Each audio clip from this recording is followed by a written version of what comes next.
IAS அதிகாரிகள் 9 பேர் பணியிட மாற்றம் செய்யப்பட்டுள்ளதாக தமிழ்நாடு அரசு தெரிவித்துள்ளது. கூட்டுறவு, உணவு மற்றும் நுகர்வோர் பாதுகாப்புத்துறை செயலாளரான சத்யபிரதா சாகு இளைஞர் நலன் மற்றும் விளையாட்டு மேம்பாட்டுத்துறை செயலாளராக நியமிக்கப்பட்டுள்ளார்.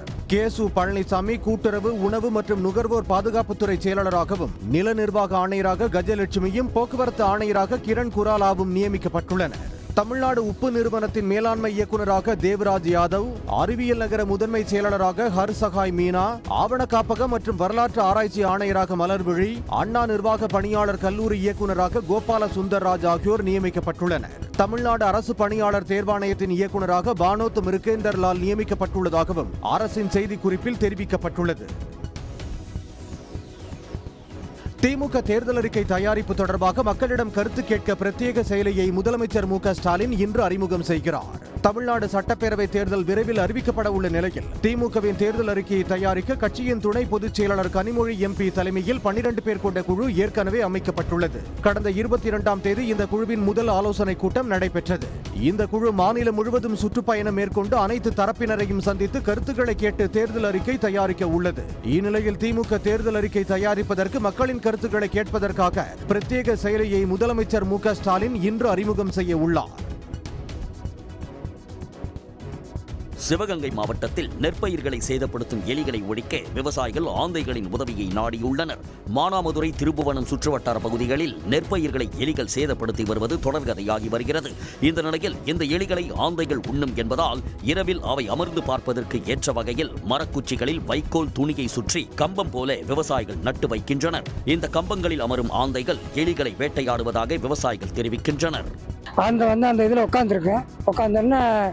அது வெளியே அந்த கடிக்கும் போது பார்த்தீங்கன்னா அப்போ பிடிச்சிட்டு தூக்கிட்டு போயிடும், கொண்டு விடாது. ஒரு ஏக்கருக்கு 20-25 ரூபாயிலிருந்து விவசாயத்துக்கு செலவாகிறாப்புல இருக்குது. இதில் இரவு நேரங்களில் பன்னி தொல்லையிலும் வருது, எலி தொல்லையிலும் வருது. இதுக்காண்டி இந்த கம்பு இதெல்லாம் ஊண்டு வச்சுட்டு கரெக்டாக ஆந்தது உட்காந்துருக்கிற மாதிரி அதில் சவுண்டு விட்டு அது பாதி ஓடிடுது. ஆந்தைகள் அமர்வதற்காக வைக்கப்படும் கம்பங்களை கண்டதும் ஆட்கள் இருப்பதாக கருதி குருவிகளும் விலகிச் செல்வதாக விவசாயிகள் கூறுகின்றனர். அரசு ஊழியர்கள் மற்றும் ஆசிரியர்களுக்கான ஓய்வூதியம் தொடர்பாக ககன்தீப் சிங் பேடி தலைமையிலான குழு தனது இறுதி அறிக்கையை அரசிடம் சமர்ப்பித்துள்ளது.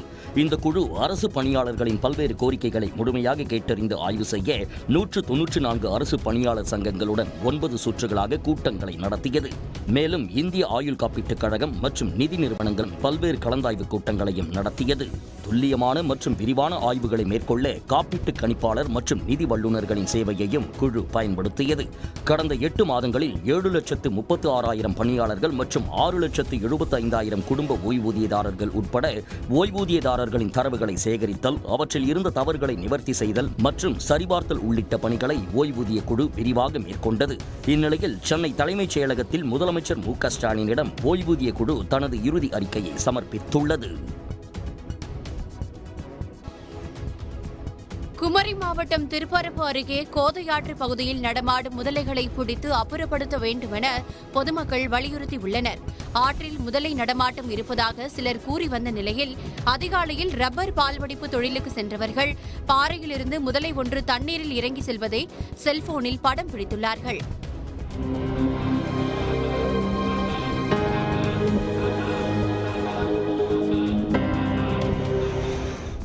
பேச்சுப்பாறை அணையிலிருந்து உபரி நீர் திறந்துவிடும் போது சிறிய முதலைகள் வெளியேற வாய்ப்பு உள்ளதாகவும் பொதுமக்கள் அச்சம் தெரிவித்துள்ளனர். சென்னை அயனாவரம் பெரம்பூர் இடையே 861 மீட்டர் நீள சுரங்கம் தோண்டும் பணி வெற்றிகரமாக நிறைவடைந்துள்ளதாக மெட்ரோ நிர்வாகம் தெரிவித்துள்ளது. சென்னை மெட்ரோ ரயில் திட்டத்தின் 2வது கட்டத்தில் 118.9 கிலோமீட்டர் நீளத்திற்கு 3 வழித்தடங்களை அமைப்பதற்கான பணிகள் முழுவீச்சில் நடைபெற்று வருகின்றன. இந்நிலையில் 3வது வழித்தடத்தில் மேலகிரி என பெயரிடப்பட்ட அயனாவரம் பெரம்பூர் இடையிலான சுரங்கம் தோண்டும் பணி நிறைவடைந்ததை அடுத்து சுரங்கம் தோண்டும் இயந்திரம் பெரம்பூர் ரயில் நிலையத்தை வந்தடைந்துள்ளது.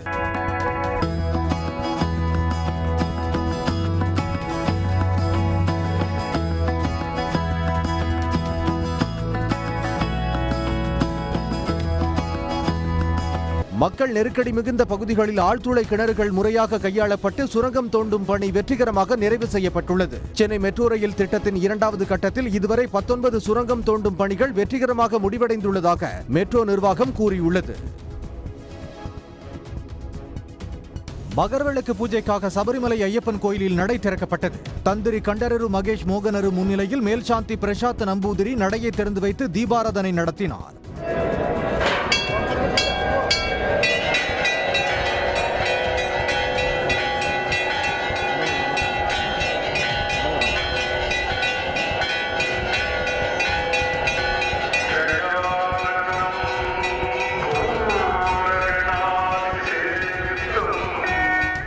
இதையடுத்து மரபுகள் படி சிறப்பு பூஜைகள் எதுவும் நடைபெறவில்லை. தொடர்ந்து நாள்தோறும் சிறப்பு பூஜைகள் நடத்தப்படும் நிலையில் முத்தாய்ப்பு நிகழ்ச்சியாக ஜனவரி 14ஆம் தேதி மகரவிளக்கு பூஜை நடைபெற உள்ளது.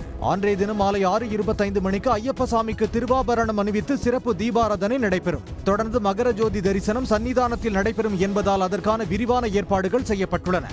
தமிழ்நாடு, கேரளா, ஆந்திரா உள்ளிட்ட மாநிலங்களில் இருந்தும் ஆயிரக்கணக்கான பக்தர்கள் வருவார்கள் என்பதால் அதற்கு ஏற்ற வகையில் பாதுகாப்பு ஏற்பாடுகள் உள்ளிட்ட அனைத்து வகையான வசதிகளும் மேற்கொள்ளப்பட்டுள்ளதாக தேவசம் போர்டு தெரிவித்துள்ளது.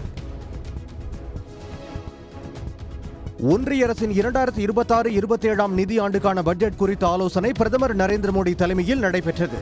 இந்த கூட்டத்தில் ஒன்றிய நிதியமைச்சர் நிர்மலா சீதாராமன், நிதி ஆயோக் துணைத் தலைவர் சுமன் பெரி மற்றும் பொருளாதார வல்லுநர்கள் கலந்து கொண்டனர். அப்போது ஒன்றிய அரசின் பட்ஜெட்டில் கவனம் செலுத்தப்பட வேண்டிய அம்சங்கள் குறித்து ஆலோசிக்கப்பட்டன. முன்னதாக விவசாயம், குறு, சிறு மற்றும் நடுத்தர தொழில்கள், வங்கிகள், நிதி மற்றும் காப்பீட்டு நிறுவனங்கள், தகவல் தொழில்நுட்பம் உள்ளிட்ட துறைகளைச் சேர்ந்தவர்களுடன் நிர்மலா சீதாராமன் 10 சுற்றுகளாக நடத்திய ஆலோசனையின் தொடர்ச்சியாக பிரதமர் மோடி தலைமையில் தற்போது ஆலோசனை நடைபெற்றுள்ளது. இதற்கிடையே 2026 பிப்ரவரி 1ஆம் தேதி தாக்கல் செய்யப்பட உள்ள பட்ஜெட் குறித்து பொதுமக்களும் ஆலோசனைகளை வழங்குமாறு ஒன்றிய அரசு கோரியுள்ளது. பாஜகவிடம் அதிமுகவை எடப்பாடி பழனிசாமி அடமானம் வைத்து விட்டதாக மார்க்சிஸ்ட் கட்சியின் மூத்த தலைவர் கே பாலகிருஷ்ணன் விமர்சித்துள்ளார். திருப்பரங்குன்றம் விவகாரத்தில் மக்கள் ஒற்றுமையை பாதுகாக்க வேண்டும் என வலியுறுத்தி மதுரையில் மார்க்சிஸ்ட் கட்சி சார்பில் உண்ணாவிரத போராட்டம் நடைபெற்றது. போராட்டத்தில் பேசிய கே பாலகிருஷ்ணன், நீதிமன்ற உத்தரவுப்படி தீபம் ஏற்ற வேண்டும் என சொல்வதன் மூலம் பாஜகவுக்கு காவடி தூக்குபவராக எடப்பாடி பழனிசாமி மாறிவிட்டதாக குற்றம் சாட்டினார். இப்படிப்பட்ட பாஜக கூட்டத்தோடு எடப்பாடி போய் சேர்ந்திருக்கிறதா அநேகமா எடப்பாடி அதிமுகவுடைய கடைசி அத்தியாயத்தை எழுதி கொண்டிருக்கிறார். இன்றைக்கு அவர் நீதிமன்றத்திலே அந்த தீபத்தை ஏற்ற வேண்டும், நீதிமன்ற உத்தரவை அமலாக்க வேண்டும் என்று சொல்லுவது பாஜக கூட்டணியில் சேர்ந்து விட்டதனாலே தன்னுடைய சொந்த சுய தன்மையை எடப்பாடியார் இழந்து விட்டார். பாஜகவுக்கு காவடி தூக்குகிறாக அவர் மாறிவிட்டார் என்பதைத்தான் நான் சொல்ல விரும்புகிறேன். திருப்பரங்குன்றத்தில் மத கலவரத்தை தூண்டும் பாஜகவின் முயற்சி வெற்றி பெறாது என்றும் கே பாலகிருஷ்ணன் தெரிவித்தார். நீலகிரி மாவட்டம் பாதிரிமூலா கிராமத்தில் வசிக்கும் பழங்குடியினரின் வீடுகளுக்கு பல ஆண்டுகளுக்கு பிறகு மின் இணைப்பு வழங்கப்பட்டுள்ளது. இதனால் பழங்குடியினர் மகிழ்ச்சி அடைந்துள்ளனர். பாதிரிமூலா கிராமத்தில் வசிக்கும் பழங்குடியினருக்கு அரசு சார்பில் தொகுப்பு வீடுகள் கட்டி கொடுக்கப்பட்டுள்ளன. இருப்பினும் அந்த வீடுகளுக்கு மின்சார வசதி இல்லாமல் பழங்குடியின மக்கள் இருளில் மிகவும் சிரமத்துடன் வாழ்ந்து வந்தனர். இது தொடர்பாக அப்பகுதி மக்கள் ஒன்றிணைந்து நீலகிரி மாவட்ட ஆட்சியரை நேரில் சந்தித்து மனு அளித்தனர். இதையடுத்து பழங்குடியினர் நலத்துறை அதிகாரிகள் மற்றும் மின்வாரிய அதிகாரிகள் கிராமத்தில் நேரில் ஆய்வு மேற்கொண்டு மின் இணைப்பு இல்லாத வீடுகளுக்கு வழங்கினர். அப்புறம் அதிகாரிகள்லாம் வந்து கரண்ட் எல்லாம் போட்டு கொடுத்துருக்காங்க. ரொம்ப சந்தோஷமா இருக்கு. தமிழ்நாடு அரசாங்கத்துக்கும் அதிகாரிகளுக்கும் ரொம்ப நன்றி. பழங்குடியின பயனாளிகளுக்கு மின் நுகர்வோர் அட்டையையும் அதிகாரிகள் அளித்தனர். உதகை அருகே கொல்லிமலை மைதானத்தில் கோத்தர் பழங்குடியின மக்களின் பாரம்பரிய திருவிழா கலாச்சார நடனத்துடன் விமர்சையாக நடைபெற்று முடிவுற்றது. கோத்தர் பழங்குடியின மக்களின் ஐநூறு அம்னோர் குலதெய்வ வழிபாட்டின் அங்கமான பாரம்பரிய மார்கழி திருவிழா 15 நாட்கள் நடைபெற்றது. திருவிழாவின் இறுதி நாளான நேற்று கோடரி இன பழங்குடியின ஆண்கள் மற்றும் பெண்கள் சேர்ந்து தொன்மையான இசைக்கருவிகளின் இசைக்கேற்ப பாரம்பரிய நடனமாடி வழிபட்டனர்.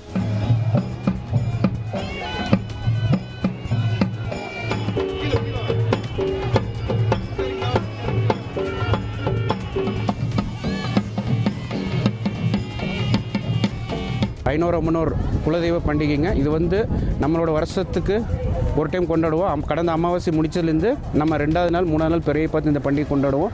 இது வந்து 15 நாளாக கண்டினியூஸ் கொண்டு இன்று வந்து நிறைவு நாள், லாஸ்ட் டே. இந்த லாஸ்ட் டேயில் நம்ம ஆடல் பாடல்கள், நம்ம மேல் ஃபீமேல் டான்ஸில் இருக்குங்க. அது இல்லாமல் நியர்பை வில்லேஜஸ் எல்லாம் கெஸ்ட் எல்லாம் இன்வைட் பண்ணுவோம். அவங்க கூடயும் நாங்கள் எங்கள் டான்ஸில் ஒன்றா சேர்ந்து டான்ஸ் ஆடுவோம். இன்னைக்கு திருவிழாவின் இறுதி நாளை ஒட்டி சுற்றுவட்டார கிராமங்களைச் சேர்ந்த ஏராளமான பொதுமக்களும் வழிபாட்டில் பங்கேற்றதால் திருவிழா களை கட்டியது. வீட்டுமனை பட்டா வழங்க கோரி தாராபுரம் பழனி நெடுஞ்சாலையில் பொதுமக்கள் சாலை மறியலில் ஈடுபட்டதால் சுமார் 2 மணி நேரம் போக்குவரத்து பாதிக்கப்பட்டது. பூமி பூமிதான பூமியை தனிநபருக்கு விற்பதா? ஏழை மக்களுக்கு இல்லையா? பூமிதான பூமியை தனிநபருக்கு விற்பதா? திருப்பூர் மாவட்டம் அலங்கியம் கிராமத்தைச் சேர்ந்த 100க்கும் மேற்பட்ட குடும்பங்கள் வீட்டுமனை பட்டா கோரி விண்ணப்பித்துள்ளன. பல ஆண்டுகளாக பட்டா கோரி போராடி வரும் நிலையில் தற்போது வரை உரிய நடவடிக்கை எடுக்கவில்லை என்று பொதுமக்கள் குற்றம் சாட்டினர். அதாவது தாசில்தார், மணியாரு, ஆரை எல்லாமே இவங்க எல்லாமே தடுக்கிறாங்க. ஆனா இவங்களோட இடத்த நாங்க கெடுக்கலையே, இவங்களோட இடத்த நாங்க கேட்கலையே. அங்க அந்த இடத்த கண்டிப்பா குடுக்கறேன்னு சொன்னாங்க, குடுக்கல. ஆனா இப்ப என்ன சொல்றாரு ஆரை இப்ப இந்த இடத்துல என்ன சொல்றாரு, ஆரையே எந்திரிக்கிறாரு. அவரு சவரியத்துக்கு எந்திரிக்கிறாரு. நாங்க இந்த இடத்துக்கு வரல. எங்களுக்கு நீதி கிடைக்கிறதுக்காக தான் நாங்க இந்த இடத்துக்கு வந்திருக்கோம். நீதி கிடைக்கணும், கண்டிப்பா நீதி கிடைக்கணும். இல்லைன்னா இந்த தேர்தலை புறக்கணிப்போம். வீட்டுமனை பட்டா வழங்க விரைந்து நடவடிக்கை எடுக்க வேண்டும் என்றும், தவறும் பட்சத்தில் அரசு அடையாள அட்டைகளை திருப்பி வழங்கிவிட்டு தேர்தலையும் புறக்கணிக்க உள்ளதாகவும் கிராம மக்கள் தெரிவித்தனர். இந்திய நாணயத்தில் மகாத்மா காந்தியடிகள் படத்தை கூட ஒன்றிய பாஜக அரசு எடுத்துவிட துணியும் என்று காங்கிரஸ் எம்பி கார்த்தி சிதம்பரம் விமர்சித்துள்ளார். புதுக்கோட்டை மாவட்டம் திருமயம் அருகே உள்ள நெய்வாசலில் தனது தொகுதி மேம்பாட்டு நிதியில் இருந்து கட்டப்பட்ட உணவு அருந்தும் கூடத்தை அவர் திறந்து வைத்தார். பின்னர் செய்தியாளர்களிடம் பேசிய கார்த்தி சிதம்பரம், மகாத்மா காந்தியின் பெயரில் இருந்த ஒரே ஒரு திட்டத்தின் பெயரையும் ஒன்றிய பாஜக அரசு மாற்றிவிட்டது என்று விமர்சித்துள்ளார்.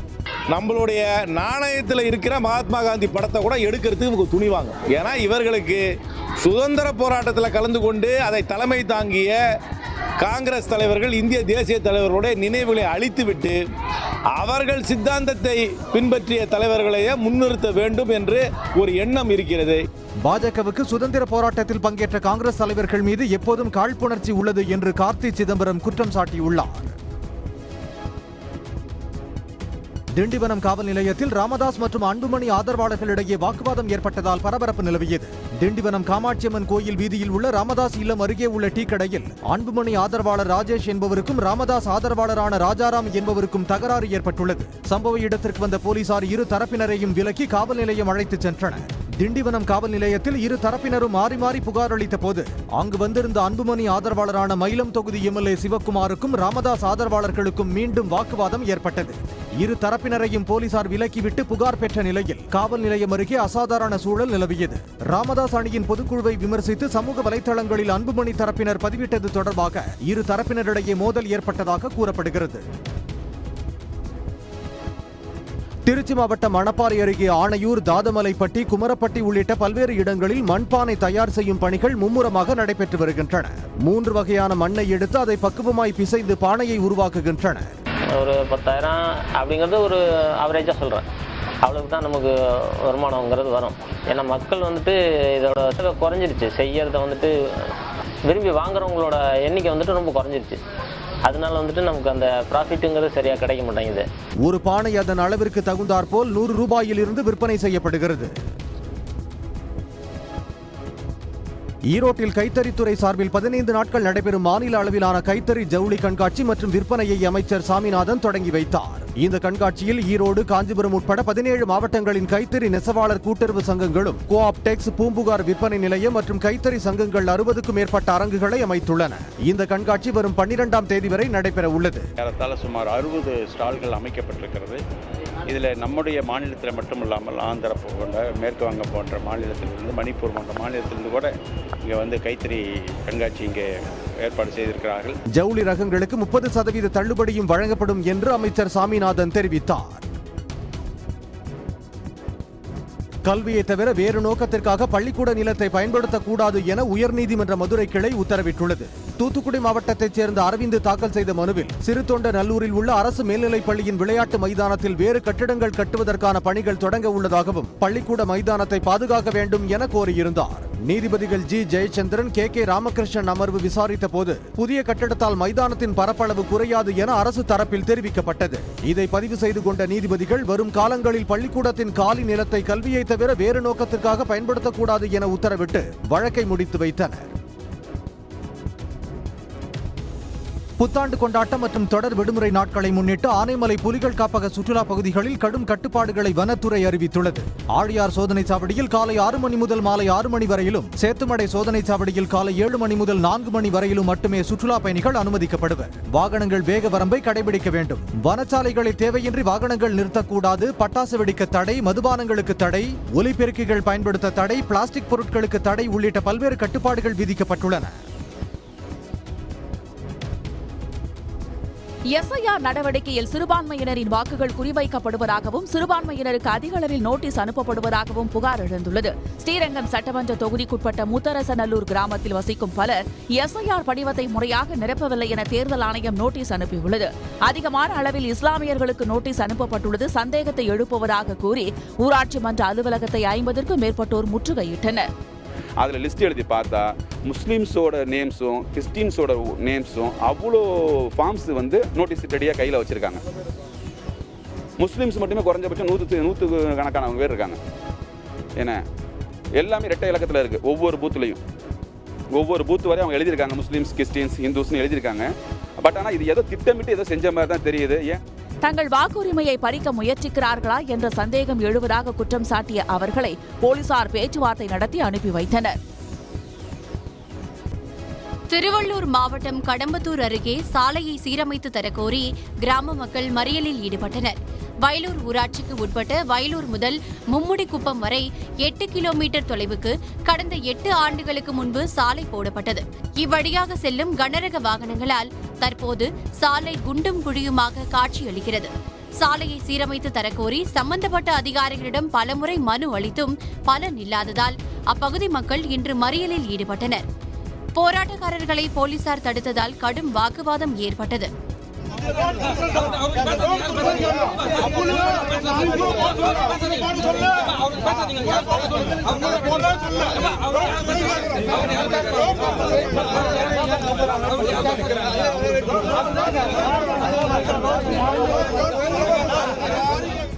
பொங்கல் பண்டிகைக்குள் சாலையை சீரமைத்து தராவிட்டால் சாலையிலேயே பொங்கல் வைத்து போராட்டம் நடத்தப்படும் என கிராம மக்கள் எச்சரித்துள்ளனர்.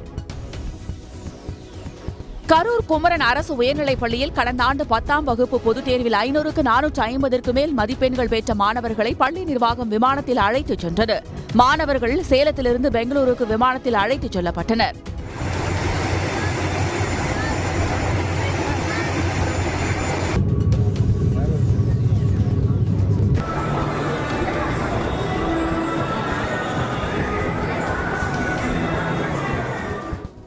பெங்களூருவிலிருந்து கரூருக்கு ஸ்லீப்பர் பேருந்திலும் கரூரிலிருந்து சேலத்திற்கு காரிலும் பயணம் ஏற்பாடு செய்யப்பட்டது. பெங்களூரில் உள்ள மால் ஆஃப் ஏசியா எனப்படும் மிகப்பெரிய வணிக வளாகத்தையும் மாணவர்கள் சுற்றி பார்த்தனர். புதுச்சேரியில் உள்ள மருந்து கடைகளில் போலி மருந்து விற்பனை செய்யப்படுவதாக கூறி அதிமுகவினர் முற்றுகை போராட்டம் நடத்தினர். புசி வீதியில் போராட்டம் நடத்திய அதிமுகவினர் கடைகளில் இருந்த மருந்துகளை கீழே கொட்டி கடை உரிமையாளர்களிடம் வாக்குவாதத்தில் ஈடுபட்டதால் பரபரப்பு நிலவியது. சாத்த வேண்டிய அவசியம் கிடையாதா? அதெல்லாம் போலியா? எல்லாம் போலி. எல்லாம் போலி. போட்டு எல்லாம் போலி. டோட்டலா போலி எல்லாம் எவ்வளவு மொதுவாங்க யூஸ் பண்ணி. ஜப்பானை பின்னுக்கு தள்ளி உலகின் 4வது மிகப்பெரிய பொருளாதாரமாக இந்தியா உருவெடுத்துள்ளதாக ஒன்றிய அரசு தெரிவித்துள்ளது. 2025-26 நிதியாண்டின் முதல் காலாண்டில் 7.8% இருந்த இந்தியாவின் மொத்த உள்நாட்டு உற்பத்தி 2வது காலாண்டில் 8.2% அதிகரித்துள்ளதாகவும் ஒன்றிய அரசு கூறியுள்ளது. மொத்த உள்நாட்டு உற்பத்தி மதிப்பு $4.18 டிரில்லியன், அதாவது 375 லட்சம் கோடி ரூபாய் பொருளாதாரத்துடன் ஜப்பானை இந்தியா விஞ்சியுள்ளதாகவும் 2030ஆம் ஆண்டுக்குள் ஜெர்மனியையும் விஞ்சி உலகின் 3வது மிகப்பெரிய பொருளாதாரமாக இந்தியா உருவெடுக்கும் என்றும் ஒன்றிய அரசு நம்பிக்கை தெரிவித்துள்ளது. உலகில் வேகமாக வளர்ந்து வரும் பொருளாதாரமாகவும் கூறியுள்ளது. இந்தியாவின் வளர்ச்சி 2026ஆம் ஆண்டு 6.5% இருக்கும் என உலக வங்கியும் 6.2% இருக்கும் என IMF எனப்படும் சர்வதேச நாணய நிதியமும் கணித்துள்ளன. பொங்கல் பரிசு தொகுப்பு வழங்குவதற்கான டோக்கன்களை அச்சிடும் பணியை ஜனவரி 2ஆம் தேதிக்குள் முடிக்க வேண்டும் என்று கூட்டுறவுத்துறையின் பதிவாளர் அறிவுறுத்தியுள்ளார். ஒவ்வொரு ஆண்டும் பொங்கல் பண்டிகையை முன்னிட்டு குடும்ப அட்டைதாரர்களுக்கு பொங்கல் பரிசு தொகுப்பு வழங்கப்படும். இதன்படி இந்த ஆண்டு பொங்கல் பரிசு தொகுப்பு வழங்குவதற்கான பணிகளை மேற்கொள்ள அனைத்து இணை பதிவாளர்களுக்கும் கூட்டுறவுத்துறையின் பதிவாளர் சுற்றறிக்கை அனுப்பியுள்ளார். அதில் ஜனவரி 2ஆம் தேதிக்குள் டோக்கன்களை அச்சடித்து விநியோகம் செய்ய ஏதுவாக தயார் நிலையில் வைக்க வேண்டும் என்று அறிவுறுத்தியுள்ளார். டோக்கனில் பொங்கல் பரிசு தொகுப்பு பெற வேண்டிய நாள் மற்றும் நேரம் குறிப்பிட்டு டோக்கன்களை குடும்ப அட்டைதாரர்களின் இல்லங்களுக்கு சென்று தர வேண்டும் என்றும் கூறப்பட்டுள்ளது. ரேஷன் கடைகளில் பொங்கல் பரிசு தொகுப்பு போதிய அளவு இருப்பதை உறுதி செய்வதுடன் தரமாக இருப்பதையும் உறுதி செய்ய வேண்டும் என்றும் தெரிவித்துள்ளார். இலங்கை அணிக்கு எதிரான T20 கிரிக்கெட் தொடரை முழுமையாக வென்று இந்திய மகளிர் அணியினர் அசத்தியுள்ளனர். 5 போட்டிகள் கொண்ட T20 தொடரில் 4 போட்டிகளில் வெற்றி பெற்று தொடரை இந்திய அணி கைப்பற்றிய நிலையில் திருவனந்தபுரத்தில் நேற்று 5வது போட்டி நடைபெற்றது. இதில் டாஸ் வென்ற இந்திய அணி 175 ரன்கள் குவித்தது. இதையடுத்து 176 ரன்கள் எடுத்தால் வெற்றி என்ற வலுவான இலக்குடன் களமிறங்கிய இலங்கை அணி 7 விக்கெட்டுகளை இழந்து 160 ரன்கள் மட்டுமே எடுத்தது. இதன் மூலம் இலங்கை அணியை 15 ரன்கள் வித்தியாசத்தில் வீழ்த்தியதுடன் 5 போட்டிகள் கொண்ட T20 தொடரை 5-0 என்ற கணக்கில் முழுமையாக ஒயிட் வாஷ் செய்து இந்திய மகளிர் அணி அசத்தியுள்ளது. காசோலை மோசடி வழக்கில் மதிமுக எம்எல்ஏ சதன் திருமலைக்குமாருக்கு 2 ஆண்டுகள் சிறை தண்டனை விதித்து சென்னை ஜார்ஜ் டவுன் நீதிமன்றம் தீர்ப்பளித்துள்ளது. வாசுதேவநல்லூர் சட்டமன்ற தொகுதி உறுப்பினராக உள்ள சதன் திருமலைக்குமார் கடந்த 2016ஆம் ஆண்டு தொழில் முன்னேற்றத்திற்காக ராயப்பேட்டையில் உள்ள நிதி நிறுவனத்திடம் 1 கோடி ரூபாய் கடன் பெற்றுள்ளார். அதற்காக அவர் அளித்த 2 காசோலைகளும் வங்கிக் கணக்கில் பணம் இல்லை என திரும்பியது. இதனையடுத்து அவர் மீது நிதி நிறுவனம் சார்பில் மோசடி வழக்கு தொடரப்பட்ட நிலையில் எம்எல்ஏ என்பதால் சிறப்பு நீதிமன்றத்திற்கு வழக்கு மாற்றப்பட்டது. பின்னர் சிறப்பு நீதிமன்றம் உத்தரவின் பேரில் ஜார்ஜ் டவுன் நீதிமன்றம் வழக்கை விசாரித்து வந்த நிலையில் சந்தேகத்திற்கிடமின்றி குற்றம் நிரூபிக்கப்பட்டதால் சதன் திருமலைக்குமாருக்கு 2 ஆண்டுகள் சிறை தண்டனை விதித்து நீதிபதி தீர்ப்பளித்தார். மேலும் கடன் தொகையான 1 கோடி ரூபாயை 2 மாதங்களில் வழங்காவிட்டால் மேலும் 3 மாதங்கள் சிறை தண்டனை அனுபவிக்க நேரிடும் எனவும் நீதிபதி எச்சரித்தார். மேலும் மேல்முறையீடு வழங்கும் வகையில் 2 மாத கால அவகாசம் வழங்கிய நீதிபதி அதுவரைக்கும் தண்டனையை நிறுத்தி வைப்பதாக அறிவித்தார். தலைநகர் டெல்லி முழுவதையும் அடர் பனிமூட்டம் வியாபித்துள்ளதால் சாலை, ரயில் மற்றும் விமான போக்குவரத்து பாதிக்கப்பட்டுள்ளது. டெல்லி மாநகரம் ஏற்கனவே நச்சுப்புகை மூட்டத்தால் திணறி வரும் நிலையில் அதனை மேலும் மோசமாகி உள்ளது மூடு பனி. சாலைகளில் எதிரே உள்ளவர்கள் தெரியாத அளவுக்கு பனிமூட்டம் படர்ந்துள்ளதால் முகப்பு விளக்குகளை எரிய விட்டபடி சொற்ப வாகனங்களே சென்று வந்தன. டெல்லி NCR, ஆனந்த் விஹார், அக்சர்தாம், காசியாபாத் உள்ளிட்ட பகுதிகளில் பார்வை திறன் ஏறக்குறைய 0ஆகிவிட்டதால் மக்கள் நடமாட்டமும் பெருமளவில் குறைந்துவிட்டது. டெல்லியை மூடுபனி சூழ்ந்திருந்தாலும் இந்தியா கேட் பகுதியில் பாதுகாப்பு படை வீரர்கள் குடியரசு தின ஒத்திகையில் ஈடுபட்டனர்.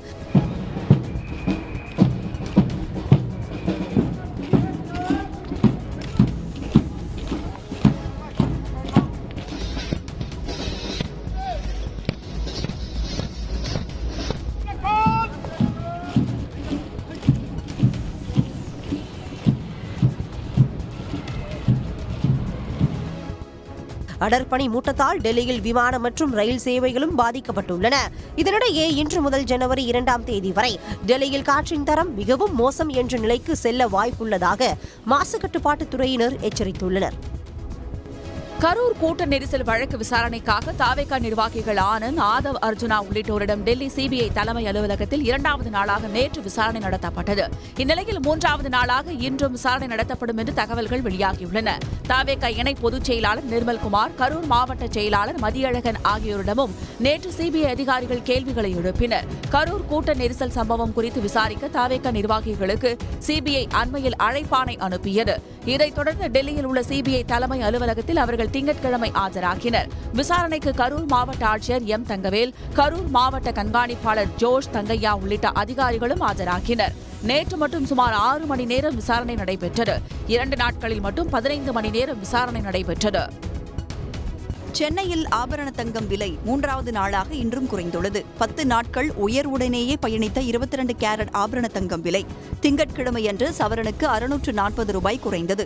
இதனையடுத்து நேற்றும் 22 கேரட் தங்கம் விலை சவரனுக்கு 3360 ரூபாய் சரிந்து 1,800,000 ரூபாய்க்கும் விற்பனை செய்யப்பட்டது. இந்நிலையில் இன்றும் ஆபரண தங்கம் விலை கிராமுக்கு 50 ரூபாயும் சவரனுக்கு 400 ரூபாயும் சரிந்துள்ளது. கடைகளில் 1 கிராம் தங்கம் 12,550 ரூபாய்க்கும் சவரன் 1,400,000 ரூபாய்க்கும் விற்பனையாகிறது. கடந்த 3 நாட்களில் சவரன் விலை 4,400 ரூபாய் குறைந்துள்ளது குறிப்பிடத்தக்கது. வெள்ளி விலை இன்று மாற்றமின்றி 1 கிராம் 258 ரூபாய்க்கு வர்த்தகமாகிறது.